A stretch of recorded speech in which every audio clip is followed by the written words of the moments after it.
ईद मिलन कार्यक्रमातून सामाजिक एकतेचा संदेश. सिल्लोड तालुक्यातील शिवणा जमाते इस्लामी हिंदच्या वतीने शिवणा ग्रामीण येथे ईद मिलन कार्यक्रमाचे भव्य आयोजन करण्यात आले.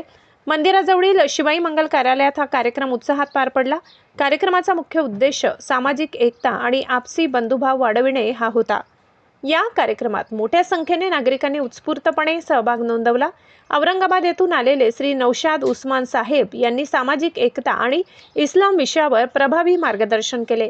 यावेळी कैलास दुंढकर, श्री मघरे अजिंठा, संतोष महाराज, पंडित प्रसाद पुरी तसेच श्री राऊत यांनीही एकता आणि सद्भावनेवर प्रेरणादायी विचार मांडले. कार्यक्रमात राजूबाबा काळे, इक्बाल मौलाना, मुजाहिद हाफिज साहेब, सचिन जोशी, सुभाष होडकर, बाबूमिया चौकीदार, महंत सुरेश महाराज आणि राजाराम काळे यांच्यासह अनेक मान्यवर उपस्थित होते. गावातील हिंदू मुस्लिम बांधवांनी एकत्र येऊन हा कार्यक्रम यशस्वी केला, जो सामाजिक सौहार्द आणि एकतेचे उत्कृष्ट उदाहरण ठरला. कार्यक्रमाचे सूत्रसंचालन युथ मुवमेंटचे इम्रान कासमी यांनी कुशलतेने केले. आयोजक शहर अध्यक्ष जमाते इस्लामी हिंद शिवना जुबेर कुरेशी तसेच त्यांचे सहकारी एजाजभाई, मुक्तारभाई, इस्लाम कुरेशी, अजीम कुरेशी, शेख सलीम, पंचायत समिती सदस्य डॉक्टर सलमान खान, सिकंदर खान, अरुण पाटील काळे, ग्रामसेवक रवींद्र गंगावणे, शामराव होडकर, संदीप राऊत, असगर कुरेशी, रियाज खान, रामेश्वर पाटील काळे, मुक्तादीर कुरेशी, खुर्रम चाऊस, सलमान भाई यांनी कार्यक्रमाचे यशस्वी आयोजन केले.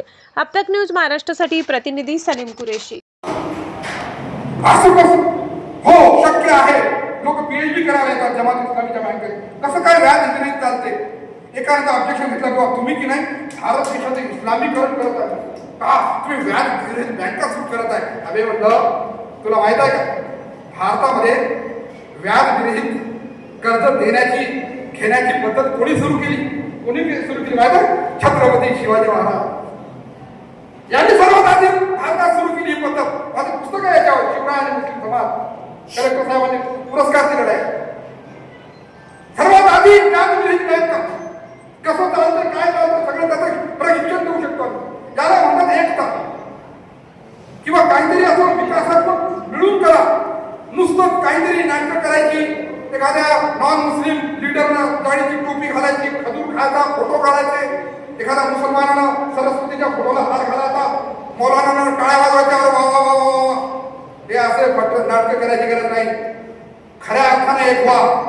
खऱ्या अर्थानं आपापल्या समाजातले जे कट्टरवादी आहेत त्यांना समजावून सांगा, नाही तर त्यांना वेगळं करा.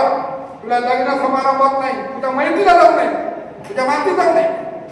कारण कट्टरता ही फार बेकार गोष्ट असते. आज आम्ही प्रेषित मोहम्मद सल्लल्लाहु अलैहि वसल्लम यांनी सांगितलं, तबाह हो गया वो शख्स जिसने शिद्दत अपनाई. उद्ध्वस्त झाला तो की ज्यानं कट्टरता अवलंबली. हे लई बेकार असते गोष्ट आहे. मला सांगा, कट्टर माणूस त्या दुसऱ्या जातीसाठी, दुसऱ्या धर्मासाठी वाईट असतो असं नाही. त्याचं फॅमिली लाईफ पहा. बायकोशी त्याचं जमत नाही. बायको सोडलेलं तुम्हाला लई कट्टर लोक सापडते. कोणाचं नाव घेत बायकोशी पटत नाही, मेवण्याशी पटत नाही, भावाशी पटत नाही, भावकी भावाशी भांडण. बघा तुम्ही जेवढे कट्टर राजे झाले तरी भावाचे कोण गेलेले आहे. त्याचा स्वभाव बसमध्ये असताना भांडण काढते, जागेवर भांडण. कारण काय, त्याची मानसिकता कशी असते. त्याचा बीपी नॉर्मल राहत नाही, त्याचा शुगर नॉर्मल राहत नाही, हार्ट अटॅक होऊन मरत होते. म्हणून कट्टर राहू नका, उदार राहा. तुमचं बीपी नॉर्मल राहील, शुगर नॉर्मल राहील, झोप चांगली येते. ज्यांच्या डोक्यात कट्टरतेचा किडा नाही, झोप फार चांगली येते. त्याला इंजेक्शन घ्यायची गरज नाही. का? कारण त्याची ही भावना असते की आम्ही एका आदमची संतान आहोत, एका मातेची लेकरं आहोत. म्हणून हे आदमच तत्व. दुसरं तत्व एकत्व. एकत्व म्हणजे काय? आमचा आणि तुमचा पालन करता हा एकच आहे. अल्लाह सांगतो कुराणामध्ये अनेक ठिकाणी की हो बघा क्या है वो मौलाना मुजाहिद नहीं, इलाहुना इलाहुना व इलाहुकुम वाहिद. आमचा आणि तुमचा पालन करता येईल. इलाहुना इलाहुना व इलाहुकुम वाहिद. आमचा आणि तुमचा पालन करता येईल. हा काही वेगळा नाही. हे मोबाईल